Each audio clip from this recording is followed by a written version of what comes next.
ასო მოდელები არსებობს ხადი ავტორიტარიზმის და ყველაზე უარესი გვაქვს ესე ვთქვათ მაგამ ბავში, რადგან არსებობს welfare ავტორიტარიზმები, ანუ ისეთი ავტორიტარიზმები, სადაც სახელმწიფო მაქსიმალურად არის მოწოდებული, რომ რაღაც სოციალური საკითხები მაინც იყოს დაცული, რაღაცა საკვები ჰქონდეთ ელემენტარულად ადამიანებს, ხო, ეს ბელარუსი და სხვა ქვეყნები, თუნდაც აზერბაიჯანი და სხვები რომ წარმოვიდგინოთ და სოციალური საკითხები მაინც არის მოგვარებული, ჩვენთან რო არის სტატისტიკა, რომ ყოველი მეოთხე თუ მეხუთე ბავშვი შიმშილობს და ასე შემდეგ, იქ არ არის.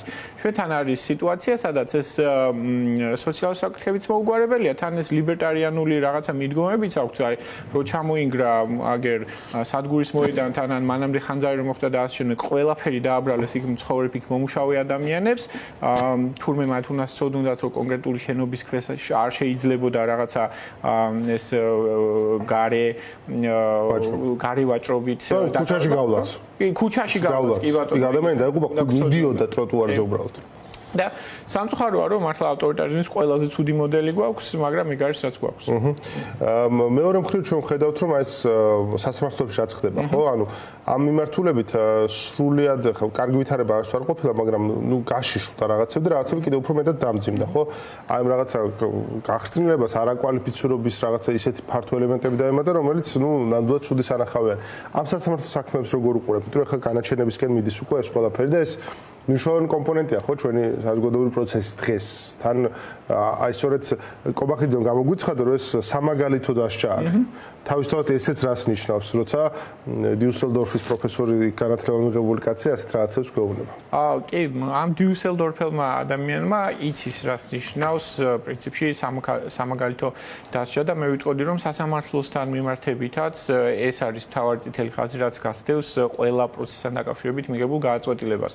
მაგალითისთვის მათ ვერ შეძლეს რომ სინისის პატიმრები ვინც არიან ისინი რაღაცა გაეტეხათ ბოდიშს მოხდა ეძულებინათ და ასე შემდეგ ხო ამიტომ როგორც გადაწყვეტეთ მათი დასჯა არის ის რომ გამოიყვანეს იქიდან კამერები მთლიანად და მეტიც ანუ რიგი პროცესები დახურეს საერთოდ და მაგალითად გუშინ გამართულ ერთ-ერთ პროცესზე ოჯახის წევრებიც კი არ შეუშვეს თვითონ პატიმრებს ან სრულიად იზოლაციაში მოქცევა არის როგორც ცდილობენ ამ სამაგალითო დასჯას მე მხრივ ჩვენ ასევე ვნახეთ გიორგი ბაჩიაშვილის პროცესი, სადაც პირიქით ეს სამაგალითო დასჯა სხვანაირად სურს რომ გააკეთონ, სურს რომ ყველას აჩვენონ თუ როგორი არის ოლიგარქის წინააღმდეგ წასული ადამიანი, ხო? და როგორ დაისჯება ადამიანი, რომელიც ფულში გადააგდებს, მარტივად რომ ვთქვათ, და ამიტომ პირიქით იქ დაუშვეს სატელევიზიო არხები, რომ ყველამ კარგად დაინახოს თუ რა ცუდ ვითარებაში არის ის ადამიანი, რომელიც ციხეში ცემეს ელემენტარულად, ხო, შეკვეთით და ამაზე მეტი რა. ძალიან თავხედური იყო ეგ შემთხვევა, ძალიან.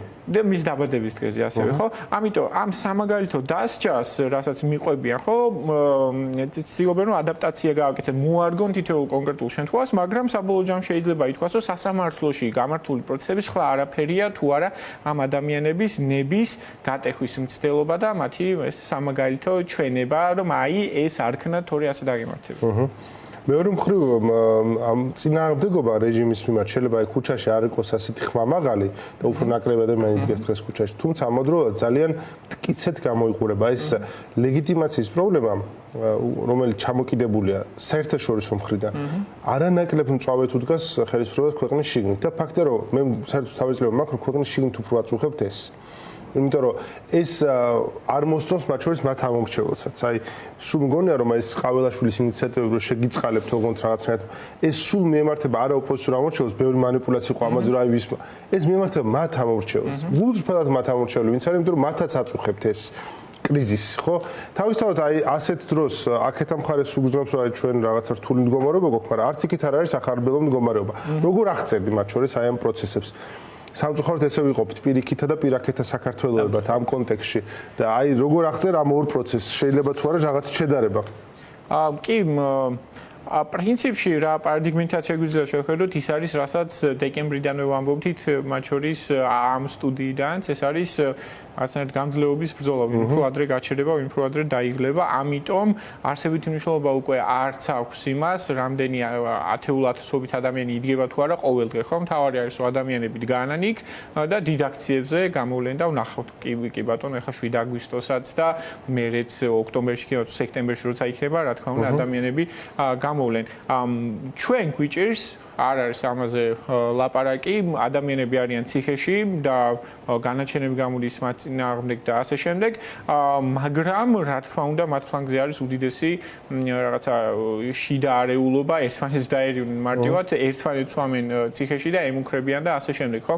ჩვენ ხედავთ, რომ მათ მთლიანად გამოცვალეს ღერძი, რომლითაც ისინი მართავდნენ ქვეყანას, ეს იქნებოდა სუსის, შინაგან საქმეთა სამინისტროს თავდაცვის უამრავი მთავარი საკვანძო ადამიანი, რომლებიც აუცი 10 წელზე მეტი მუშაობდნენ, გამოიცვალნენ, ხო? ეს ნიშნავს, რომ მათ დაკარგეს გარკვეულწილად რაღაცნაირად ახალი ადამიანებს სანამ იმას შეეჩვევიან, ექნება თუ არა იგივენაირი წვდომა რესურსებზე, იგივენაირი რაღაცა დაჯერება, ხო, მათი ქვემდგომების მხრიდან ამას ნახავთ, მაგრამ ყველაზე უფრო მნიშვნელოვანი ისევ რჩება, რა თქმა უნდა, ეს ლეგიტიმაცია, რა კვლევებსაც არ უნდა ატარებდნენ, ჩვენც ხო, ჩავატარეთ რაღაცა კვლევები, ბატონ ყაველაშვილს არავითარი სერიოზული ახმადობა არ აქვს, მათ შორის თვითონ ქართული ოცნების მხრიდან და ეგ არის ზუსტად, რომ რაღაცნაირად ცდილობენ, რომ თვეში ერთხელ მაინც გამოიყვანონ ხოლმე რაღაც ათქმევინონ სერიოზული სახით, რომ ფუნქცია მოუძებნონ. კი, რაიმე გააკეთოს უბრალოდ. და ამ შემთხვევაში რა თქმა უნდა ყველაზე ლოგიკური ეს შეწყალებაზე ვაჭრობა, რაზეც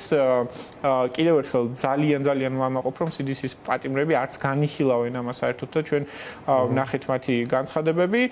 საგარეო ფრონტზეც მე ვერ ვიტყოდი, რომ მათი სახარბიელო რამ ხდება. ტრამპის ადმინისტრაცია უკვე აშკარად უპირისპირდება პუტინის ადმინისტრაციას, უფრო და უფრო მძიმე განცხადებები ისმის და ნახოთ აქაც რა მოხდება.